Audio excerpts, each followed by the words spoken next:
आइए, सुनिए, देखिए, समझिए सनातन सत्य। जैसी दृष्टि वैसी सृष्टि, दृष्टि विज्ञान। कुदरत, कुदरती रचना एवं कुदरत के कानून से शाश्वत सुख की प्राप्ति। जोधपुर के परम पूज्य महात्मा उपासक प्रोफेसर डॉक्टर सोहन राज तातेड़ के निर्देशन में सनातन सत्य। जैसी दृष्टि वैसी सृष्टि, दृष्टि विज्ञान।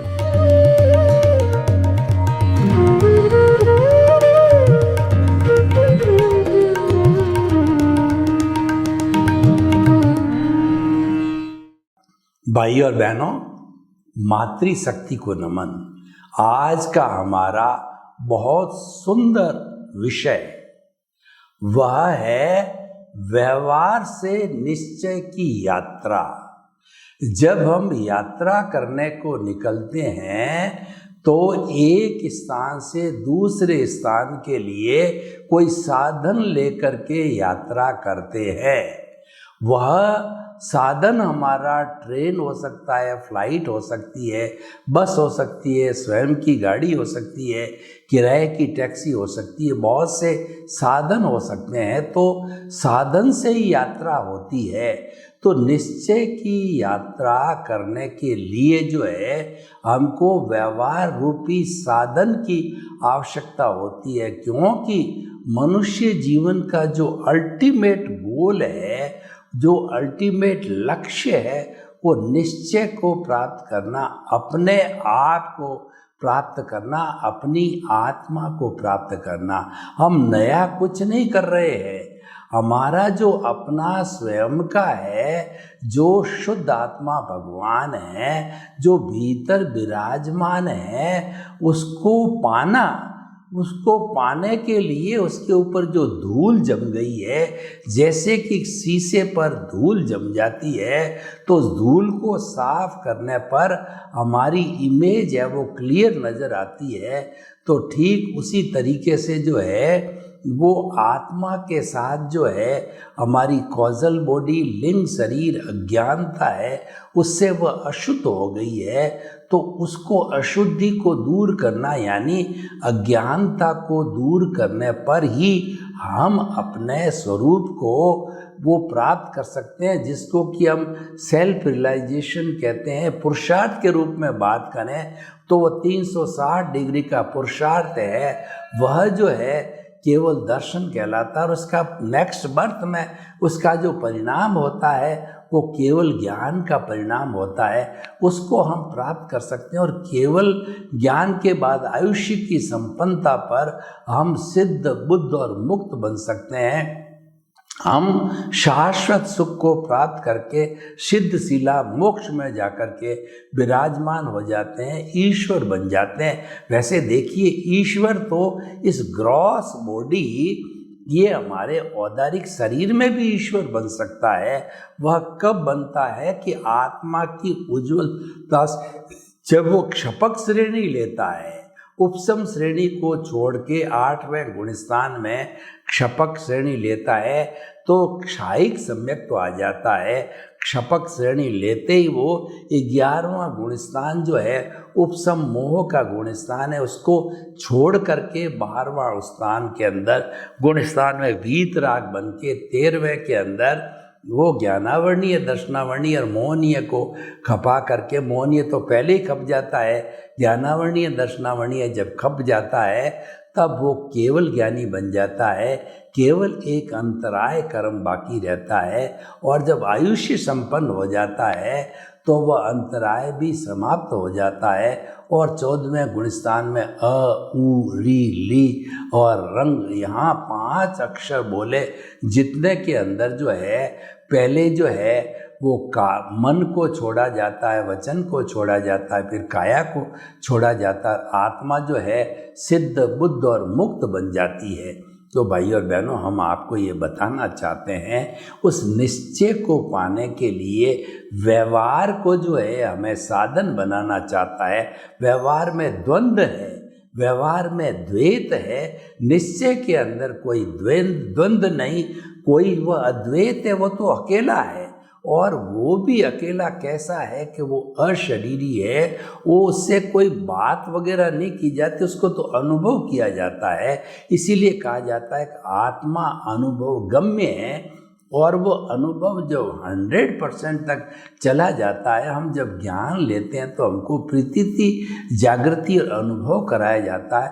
प्रतीति का मतलब ही 100% विश्वास जमाया जाता है, आत्मविश्वास कि जो है मैं मन वचन काया से मुक्त ऐसा शुद्ध आत्मा हूँ, ये विश्वास जमाया जाता है, ये आत्मविश्वास जमता है। फिर हमारा लक्ष्य बनता है, जागृति बनता है। 24 आवर्स के अंदर जागृति कैसे होती है कि जो एक लो जो जलती है दिए की है और हवा नहीं है, तो लो जो है जलती रहती है, वो प्रवाह युक्त जलती रहती है, बुझती नहीं है। हम अगर मान लो तेल को एक बड़े जो है वो बर्तन से छोटी शीशी में डालते हैं तो तेल की धार बनाई जाती है, वो धार टूटने नहीं चाहिए, धार टूटेंगे तो वो तेल बाहर गिर जाएगा। तो तेल का प्रवाह ये धार युक्त होता है और वही जागृति कहलाती। मैं इसका एक जागृति का आपको उदाहरण देना चाहता हूँ कि जागृति कैसे होनी चाहिए। एक राजा ने एक अभियुक्त को जो है फांसी की सजा दे दी, तो उस अभियुक्त ने राजा के सामने वो बहुत गिड़गिड़ाया और गिड़गिड़ा करके वो कहने लग गया कि जो है वो आप मेरे को जो है ये जो मृत्यु दंड से घटा करके मुझे कुछ समय का दंड दो, मैं अपने आप को सुधारना चाहता हूँ, आपको ये गलती मैं जीवन में दूसरी बार नहीं करूँगा, मुझे एक चांस दिया जाए। तो उसके जो मानवीय दृष्टिकोण पर राजा ने उसको एक तेल से पूरा भरा कटोरा दिया और साथ के अंदर एक सैनिक भेज दिया डंडा लेकर के कि आप जो है रोड जो है जो इस महल के सामने मंदिर है, उस मंदिर पर जो भगवान की मूर्ति के सामने वो तेल का कटोरा रख के जाओ और एक बूंद भी जो है वह उस कटोरे से गिरनी नहीं चाहिए। गिर गई तो आपकी फांसी की सज़ा माफ़ नहीं होगी, नहीं गिरी तो फांसी की सज़ा की जगह से कुछ समय के लिए आपको जेल हो जाएगी, प्रिजनमेंट हो जाएगा। तो जब उसने देखा कि मुझे एक चांस मिल रहा है, तो वो उसको जागृति के अंदर लग गया और जागृति में लग कर के उसका पूरा ध्यान कटोरे की तरफ रहा, इधर उधर कोई चीज़ में ध्यान नहीं गया और वो बिना एक बूंद गिराए उसने निश्चित स्थान पर वो तेल का कटोरा जो रख दिया और उसकी फांसी की सज़ा है वो कुछ सालों की जेल के अंदर बदल गई। ये क्यों हुआ? ये जागृति के कारण। तो हमारी जागृति हर वक्त निश्चय के ऊपर कि मन वचन काया से मुक्त, ऐसा मैं शुद्ध आत्मा हूँ, ऐसा कहा जाता है। 48 मिनट्स तक ये बिना तेल की धार टूटने की तरह अगर 48 मिनट ये जागृति बनी रहती है तो हमको केवल दर्शन तक भी हो सकता है। तो ये जागृति हमारी बनते रहना चाहिए। इस जागृति का नाम ही है निश्चय को प्राप्त करना। और ये जागृति कब आएगी कि जो हमारा व्यवहार जगत है उस व्यवहार जगत में हम दखो दखल नहीं करें। स्थूल संयोग, सूक्ष्म संयोग, वाणी के सहयोग सब पर है, पराधीन है। यह ज्ञान मेरे हृदय में अवस्थित रहे, कोई दखो दखल नहीं करूं। इसका मतलब कुदरती रचना को मैं चैलेंज नहीं करूं कि जो कुछ भी मैं पीछे से लेकर के आया हूं, मन वचन काया तथा उससे जुड़ी हुई हर अवस्था का अर्थ होता है वह विनाशी होगी, वो जाने वाली है, आने वाली है, वह गुजरने वाली है, कोई स्थायी नहीं है।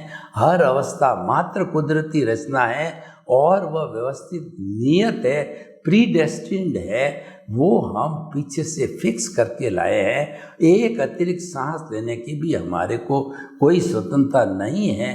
तो ऐसा जो है हमारा ये जो व्यवहार जगत को हम जो है कुदरती रचना देखने जाते हैं, यानी कि व्यवहार के जगत के साथ हम जुड़े नहीं। व्यवहार का जो जगत है वो 440 वोल्ट का करंट है, 11 केवीए करंट है। उस करंट को अगर हमने हाथ से टच किया और हम अर्थ हो गए तो हमारी मृत्यु निश्चित है। इसका अर्थ ये है कि जो हमारी ये कुदरती रचना चल रही है, जो भुगतान चल रहा है, हिसाब चल रहा है, हमारा लेन देन चल रहा है, वह उसके अंदर हमने कोई टांग अड़ाई तो इसका मतलब ये है कि जो राग द्वेष चल रहा है उसके साथ जुड़ने से राग द्वेष और ज़्यादा मजबूत हो जाएगा। जबकि उस राग द्वेष को, उस अज्ञानता को हमें घटाना है, उसको अल्टीमेटली शून्य करना है। ये हमारा लक्ष्य है। हमारा जो अज्ञानता बिल्कुल ज़ीरो हो गई, इसका मतलब मुक्ति है। जैसे कि आई माइनस माई, ये माई है, मैं और मेरा अज्ञानता है। बॉन्डेड सोल के अंदर जो हमारी अवस्था, जो अंतरात्मा की अवस्था है, उसमें से हमने माई निकाल दिया, मैं मेरा निकाल दिया। नो ऑनरशिप, नो डूअरशिप, अकर्ता भाव के अंदर आ गए तो क्या हो गया? I minus my is equal to pure soul, I plus my is equal to impure soul. जो अभी हमारी ये सोल है, हमारा लक्ष्य तो प्योर सोल बनने का है, अभी प्योर नहीं हुई है। लेकिन ये इम्प्योर सोल जो है, वह इम्प्योर सोल को हमें प्योर करना है, ये हमारा लक्ष्य है, ये हमारी व्यवहार से निश्चय की यात्रा है। अब देखिए कि व्यवहार जगत के अंदर कुदरती रचना देखने का अर्थ क्या है। उसका अर्थ ये है कि हमको तीसरा नेत्र खोलना पड़ेगा। तीसरा नेत्र क्या होता है कि हमारे जो दोनों आँखें हैं वो राग और द्वेष की है, वो प्रियता अप्रियता की आँखें हैं। तो ये दोनों आँखें जो है, ये हमें जो है राग द्वेष पैदा करती है, नफ़ा नुकसान करवाती है, बुद्धि से जुड़ जाती है। बुद्धि हमको संसार में भटकाती है। बुद्धि कहती ये अच्छा है, ये बुरा है, ये छोड़ने लायक है, ये रखने लायक है, और इस तरीके से नफ़ा नुकसान निकालती है, तो वो हमको भटकाती है। तो बुद्धि के से साथ में हमको भटकन है, उससे हमें तीसरा नेत्र खोलना है, वो प्रज्ञा का नेत्र कहलाता है। और तीसरा नेत्र जब खुल जाता है तो हम संभाव की स्थिति में आ जाते हैं। संभाव का अर्थ ये है कि व्यवहार जगत के अंदर किसी ने हमारे साथ बुरा किया, किसी ने हमारे साथ अच्छा किया, किसी ने हमारे को गाली दी, किसी ने हमारे को सम्मान किया, किसी ने हमारे को ठोका पीटा, किसी ने हमारे को सत्कार किया, कभी हमारे बीमारी आ गई, कभी हम प्रसन्न रहने लगे। तो हर स्थिति के अंदर एक समान रहना, दोनों ही स्थितियों को एक समान समझना है, ये तीसरा नेत्र। इसको स्थित प्रज्ञ भी कहते हैं। गीता की भाषा में स्थित प्रज्ञ वह होता है जो अनुकूलता, प्रतिकूलता, लाभ हानि और निंदा सत्कार में एक समान रहता है, एक भावों में रहता है, तो वह स्थित प्रज्ञ कहता है। और प्रज्ञा चक्षु भी कहा जाता है। प्रज्ञा चक्षु का अर्थ होता है कि आप जो है वो हर परिस्थिति के अंदर एक से बने रहो, विचलित नहीं हो, और जो है वो मन वचन काया तथा उससे जुड़ी हुई अवस्था मात्र से मुक्त रहो, उसके साथ जुड़ो मत। तो उसके साथ में जुड़ना नहीं है। और कोई गलती हो भी जाती है तो वो आप कुदरत से क्षमा याचना करो कि हे कुदरत, जो संजोग आप जुटाते हो तो मेरे जो है ये संजोग मुझे न आए, मुझे मोक्ष के लायक और सहायक संजोग आए। और ये संजोग जो आते हैं मेरी गलती से आते हैं, तो लेकिन मुझे क्षमा करो, मैं प्रतिक्रमण करता हूँ, क्षमा करो, क्षमा करो। और क्षमा करने पर जो है ये हमारा वो है वह डिलीशन हो जाता है। यानी हमारा जो कुछ भी कॉजल बॉडी में कॉजेज भरे हुए होते हैं, वो कॉजेज जो है वह जो है डिलीट हो जाते हैं, तो नए कॉज नहीं पड़ेंगे। तो निश्चित तौर पे जो है हम धीरे धीरे निश्चय की यात्रा की ओर जाते हैं। कहा गया है कि व्यवहार शुद्धि के बिना निश्चय शुद्धि नहीं है। निश्चय को पाना है, निश्चय की सिद्धि करना है तो व्यवहार की शुद्धि करो। देखिए भगवान महावीर का उदाहरण देखिए कि भगवान महावीर ने जब जो है वो 30 वर्ष की उम्र में दीक्षा ली तो 12.5 वर्ष तक उन्होंने कठोर तपस्या की। वो अनार्य देशों के अंदर गए तो वहाँ पर ग्वालों ने जो है उनके कहना चाहिए कि कानों के अंदर कीले ठोक दिए और उनके पाँवों के ऊपर जो है वो खिचड़ी पकाई और जो है वो उनको शूरपर्णी जो नाग था उस नाग ने डस दिया। संगम देवता ने एक रात्रि में 20 मारणांतिक कष्ट दिए। ऐसा अगर एक भी हमको कष्ट दिया जाए तो मृत्यु को प्राप्त हो जाते हैं। तो ऐसे ऐसे उनके अंदर उन्होंने समभाव रखा, उस पर उन्होंने कोई भी टकराव नहीं किया, प्रतिक्रिया नहीं की और जिस स्थिति के अंदर भी वह उनको तकलीफ दी गई उन्होंने उसको सहन किया। तो ये प्रज्ञा चक्षु और जो ये स्थित प्रज्ञ और उसके साथ में तीसरा नेत्र की बात होती है। तो ऐसा कौन कर सकता है जो वेद विज्ञान करता है, जो जुदापन की जागृति करता है कि मैं तो अलग हूँ। अलग का अर्थ है मैं तो मन वचन काया से मुक्त, ऐसा शुद्ध आत्मा। और ये मन वचन काया जो है उसकी मन वचन काया तथा उससे जुड़ी हुई हर अवस्था मात्र कुदरती रचना है। ये मेरा व्यवहार जगत है। व्यवहार जगत को कुदरती रचना मानना और अपना जो मूल स्वरूप का अस्तित्व है उसको सेंटर में रखना। परिधि में व्यवहार जगत हो और सेंटर के अंदर निश्चय जगत यानी आत्मा हो तो धीरे धीरे जो हमारा व्यवहार जगत जो परिधि का है उसको समेटते समेटते समेटते हम केंद्र की ओर आए। तो जब पूरी परिधि केंद्र में विलय हो जावे, केंद्र के अंदर डूब जावे, केंद्र में अपना समर्पण कर दे, इसका अर्थ ये हुआ कि व्यवहार जगत पूरा संपन्न हो गया। तो पीछे केंद्र बचा यानी पीछे निश्चय बचा यानी पीछे केवल शुद्ध आत्मा बनी। क्योंकि जो परिधि थी जो है मैं और मेरा था वो सारा विलीन हो गया।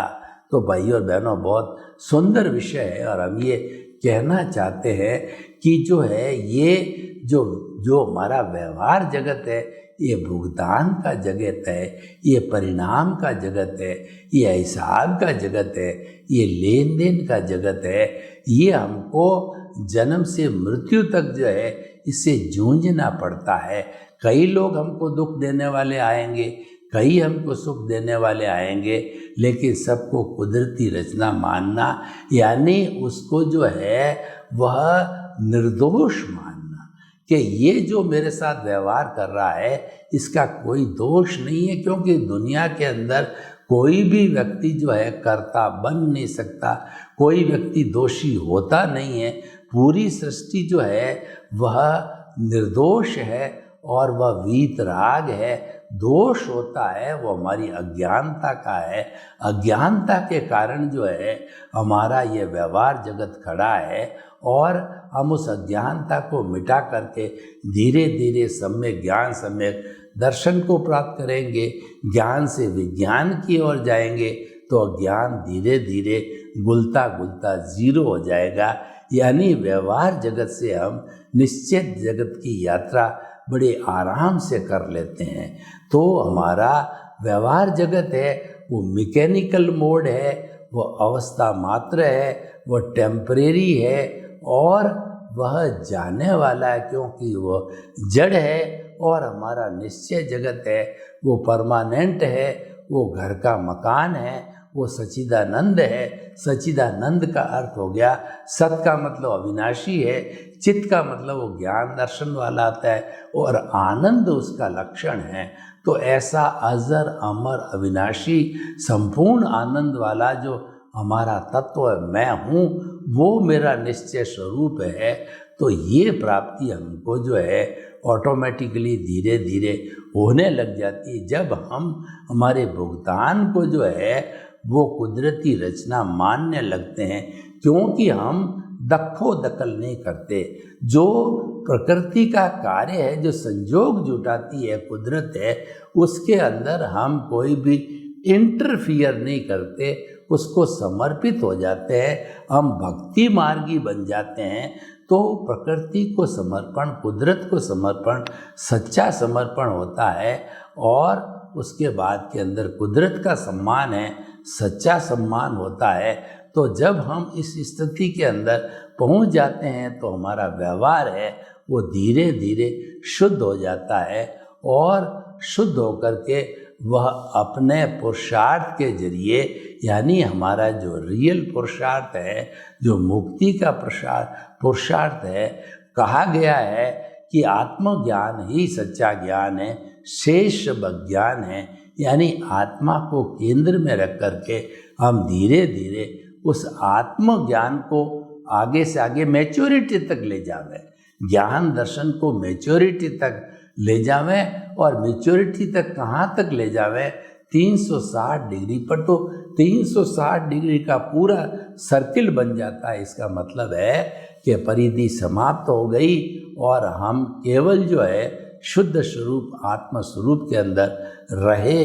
और आत्म स्वरूप में रहने का अर्थ हो गया हमने हमारे स्वरूप को खुद को प्राप्त कर लिया, और खुद को प्राप्त करने के बाद में जो अगली स्थिति आती है हमारी, वो जो है सिद्ध बुद्ध और मुक्त होने की होती है, मोक्ष जाने की अवस्था होती है।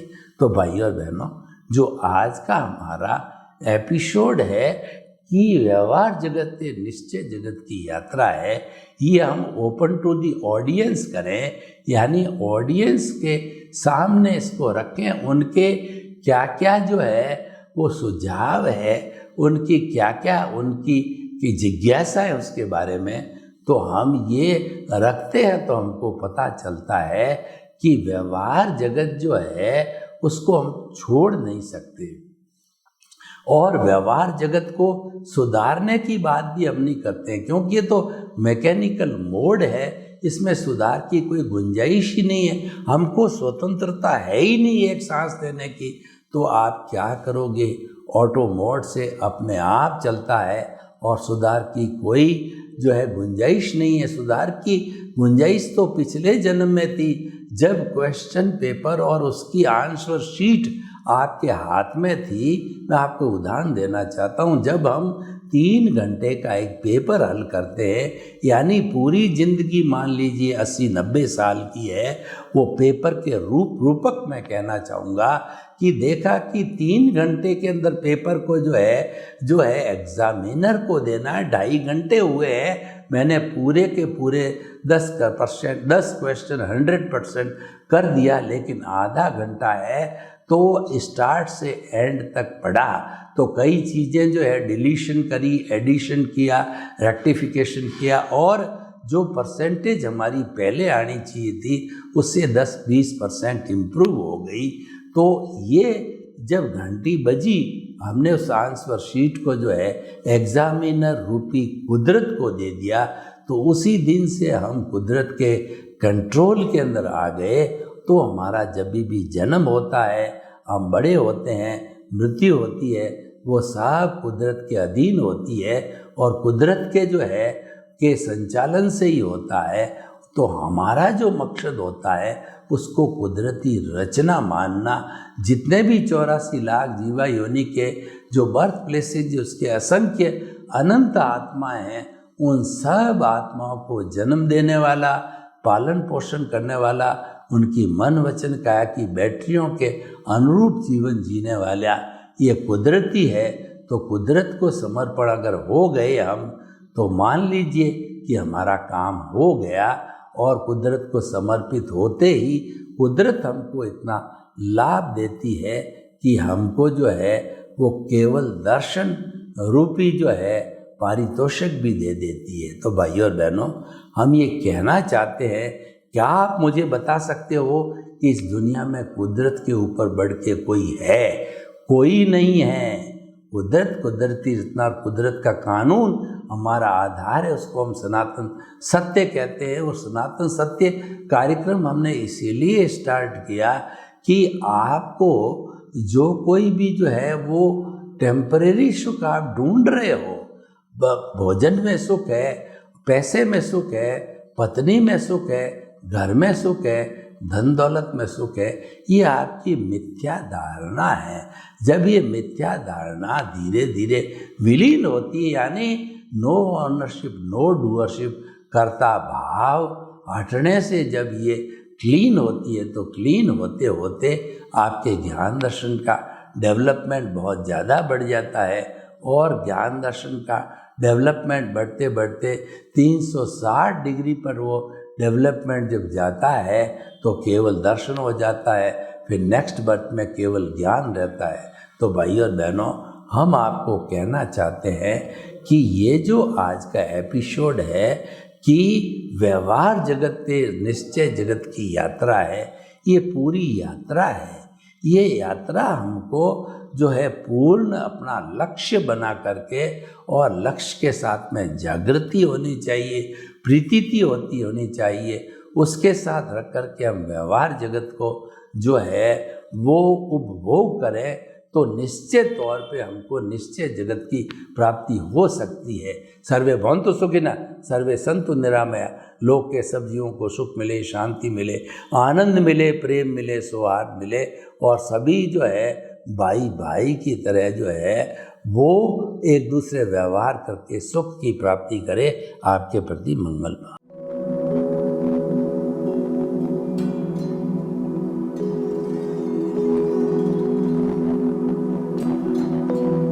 एक ऐसा अंतर्राष्ट्रीय ख्याति प्राप्त मानव जो गुरु प्रेरणा से पिछले 20 वर्षों से वानप्रस्थ जीवन जीते हुए 24 घंटे मानवता की सेवा में संलग्न है। एक ऐसा मानव जो अभी राष्ट्रीय, अंतर्राष्ट्रीय टीवी चैनलों पर 7,500 एपिसोड के माध्यम से सनातन सत्य, आत्मविज्ञान एवं पुनरुत्थान, व्यवहार एवं निश्चय जगत के जीवनोपयोगी विषयों पर हृदय स्पर्शी प्रवचन कर चुका है। उस मानव का नाम है महात्मा उपासक प्रोफेसर डॉक्टर सोहन राज तातेड़। प्रोफेसर तातेड़ द्वारा योग, दर्शन, शिक्षा विषयों पर रचित पीएचडी स्तर के 250 शोध ग्रंथ भारत के 100 प्रतिष्ठित विश्वविद्यालयों में शोधार्थी पढ़ रहे हैं, तथा वे सभी शोध ग्रंथ वहां की सेंट्रल लाइब्रेरियों में उपलब्ध हैं। महात्मा सोहन राज ने अभी तक हजारों स्कूलों, कॉलेजों, विश्वविद्यालयों एवं संस्थाओं में सेमिनार, वर्कशॉप, कैंप लगाकर लाखों विद्यार्थियों को योग, दर्शन, शिक्षा का प्रशिक्षण देकर उन्हें सुसंस्कारित किया। डॉक्टर तातेड़ ने भारतीय संस्कृति उत्थान के 4000 से अधिक समसामयिक विषयों पर आर्टिकल लिखकर ऑनलाइन जर्नल, पत्रिकाओं, वेबसाइट्स पर प्रकाशित किया, जिसका उपयोग लाखों पाठक कर रहे हैं। उपासक तातेड़ के 5000 से अधिक आज का सुविचार, आज का शुभ संदेश, आज का मंगल भावना योग आदि चिंतन websites, Twitter, blogger, Facebook, YouTube माध्यमों से लाखों लोग अपना जीवन निर्माण कर रहे हैं। मानवता के मसीहा ऐसे महामानव महात्मा सोहन राज तातेड़ के प्रोफाइल को अभी तक विश्व के 20 लाख दर्शक यूट्यूब पर, 12 लाख गूगल पर एवं लाखों दर्शक फेसबुक, ब्लॉगर, ट्विटर और इंस्टाग्राम पर देख चुके हैं।